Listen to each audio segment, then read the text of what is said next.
Hello guys, আসসালামু আলাইকুম রহমতুল্লাহ। আমরা এই মুহূর্তে চলে এসেছি পদ্মার বুকে। পদ্মা নদীর যে ঔলিকত্ব এবং যে সৌন্দর্য তা একটু উপভোগ করার জন্য আজকে ঠিক পদ্মার মাঝখানে আমরা অবস্থান করতেছি এবং আপনারা দেখতে পাচ্ছেন চতুর্দিকে মানুষ।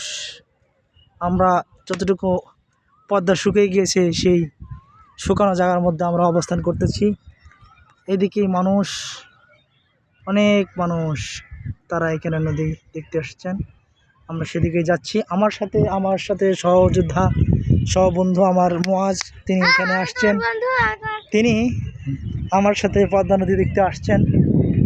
আপনারা উপভোগ করবেন এবং আসলেই আল্লাহর যে সৃষ্টি, আল্লাহর যে এই অপরূপ সৃষ্টি নিয়ামত না দেখলেই সৃষ্টির অলৌকিকত্ব আমরা বুঝতে পারি না যে আল্লাহ কত মহান এবং আল্লাহ কত বড়। এই দুনিয়ায় যে কত নৈপুণ্যভাবে আল্লাহ তাআলা সৃষ্টি করেছেন মানুষের জন্য।